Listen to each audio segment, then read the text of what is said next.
Hi, in case you don't know, I'm AetherWart, and the story of this video actually starts a couple of months ago.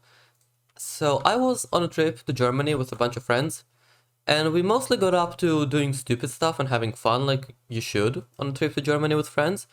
But we also had some time to go to the National Gallery over there.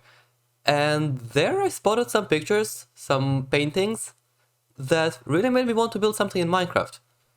And this is the result of one of them, which I particularly liked. So here's the painting, you can see who made it, but what's relevant here is that it really looks like something I want to build, so let's get to that. That was a nice voice crack. Anyway, we are going to start off with Voxel Sniper, this fun thing. Now, I have zero idea how to use this. I mean, I used it a little bit in that build, which I've not shown yet, so we're gonna leave that out of render distance. But this mess, ouch, get me out of here. This is something that I kind of want to figure out. So we're gonna do our terrain here. Thankfully the terrain in the picture, as you can see, is pretty flat. And then we're gonna get started.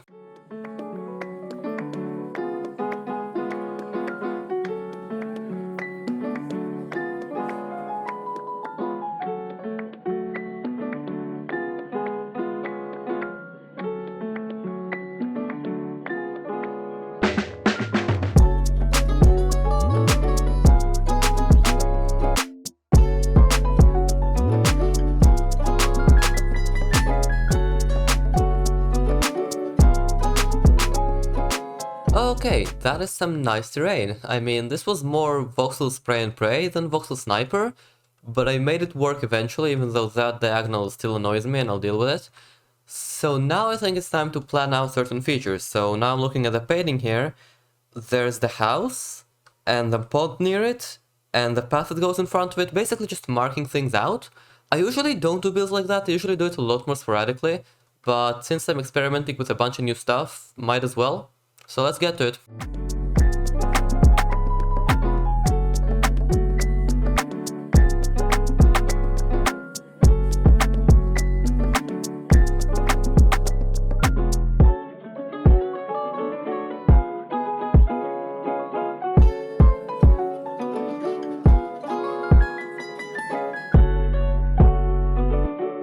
Okay, well, that was a lot of planning.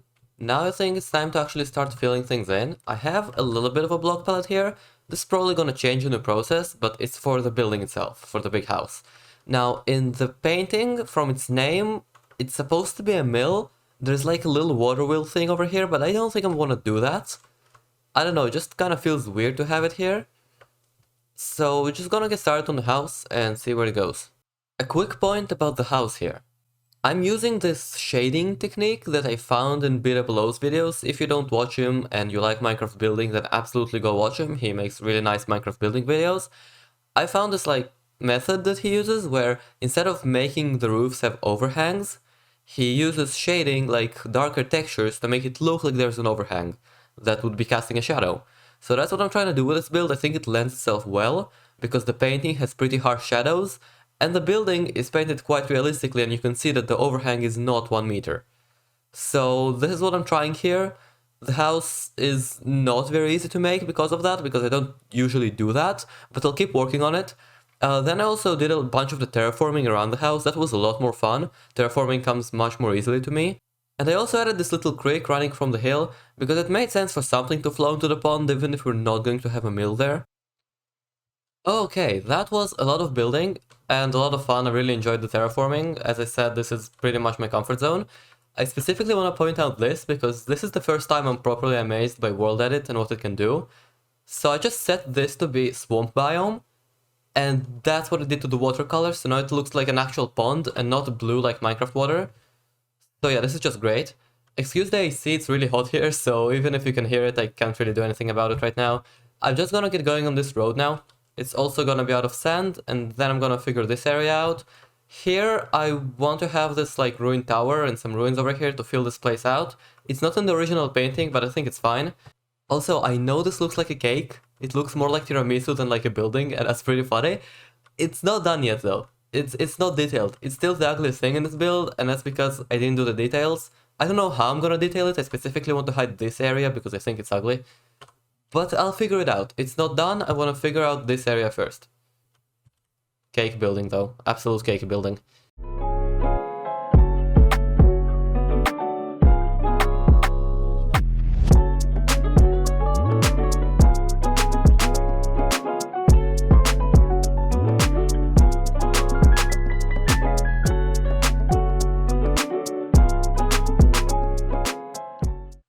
I've made an executive decision, everyone. Flowers. They're great, but there aren't any in this build, and that's because there aren't any in the painting, so I wasn't gonna add them. But I just like them too much, so I'm adding them. It's gonna look nice. And I promise I'm not just gonna spam them all over the place. Absolutely not gonna spam them. Nope. Not gonna spam them.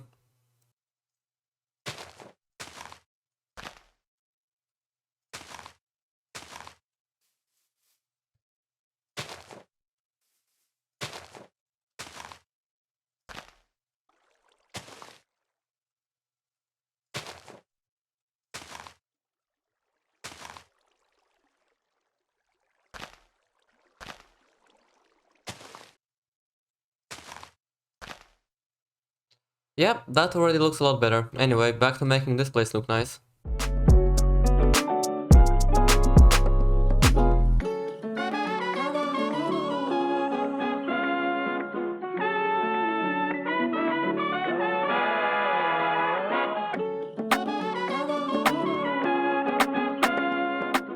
Okay, so the tower isn't quite done. It's almost there, but I just want to show you it like this and not with replay mode because look at the view that you get when you go inside.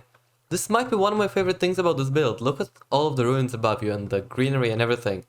And the remnants of what would have been inside the tower, various floors and stuff. I really like this. Anyway, back to the time lapses.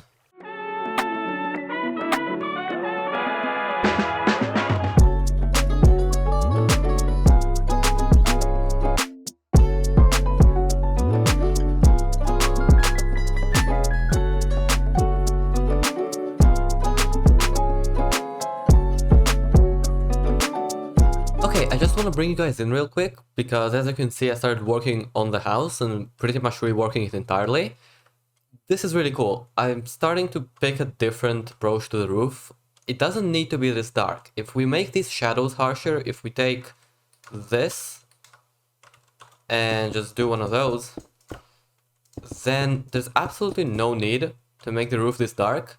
And actually, I can actually make it more similar to the painting, which I'm pretty excited about. So I'm gonna work on this. I think it's going in a very good direction. Yep, I can absolutely live with this.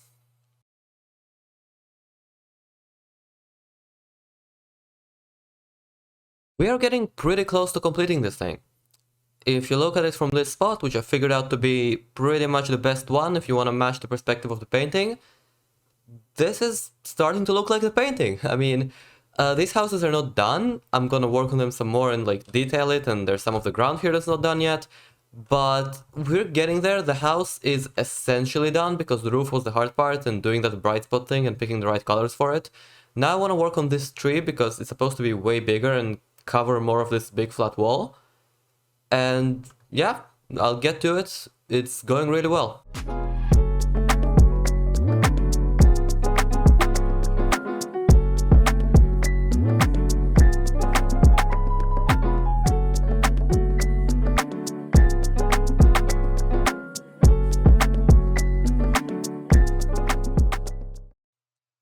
When I look at this painting, I get this feeling of a very hot summer day. When I'm outside for some reason and don't have much to do. Maybe I'm waiting for a bus, maybe walking somewhere that's not very far, and I just start staring at things and daydreaming, and everything around seems to be melting under the sun's heat. My brain is getting a bit fried, and every white wall becomes reflective, almost blinding, and the shade is dark enough in comparison that my eyes need time to adjust. Time feels slower, and the silence and the heat feel somewhat relaxing in that way. The painting achieves that firstly with how bright and sunlit everything is. The shadows are harsh and small, and the white building is very bright. But more than that, the scene feels kind of abandoned. There's no real signs of human activity.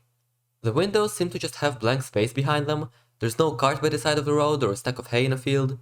Nobody's stupid enough to be out in this heat, except the buildings who have no choice, and you. It reminds me a little bit of these paintings by a painter named Akiriko. He painted a bunch of stuff, but most notably these town squares that look deserted and almost fake. In his paintings, however, it's not clear what made them be this way. Here, it's obvious. It's the heat, melting away anyone's plans of being outside, and leaving you with an empty world to explore at your own pace. If this was a normal Minecraft build, I would not consider it finished here. It feels lifeless, empty, missing detail. But since we're recreating the painting, I feel like it only makes sense for me to leave it here. I've never put this much effort into a video before, and it was interesting. I love designing the details of the video just as I did with the build itself, but it was also more daunting than I'd like. We'll see what I make next and when, but I still definitely want to do more. Thanks for watching, especially if you made it this far. This channel has always been a place for me to dump stuff I've made, and optimizing it so more people find it has always been an afterthought. But if you can spread it around somehow, then that'd be great, because I'd love for more people to see this. More to come.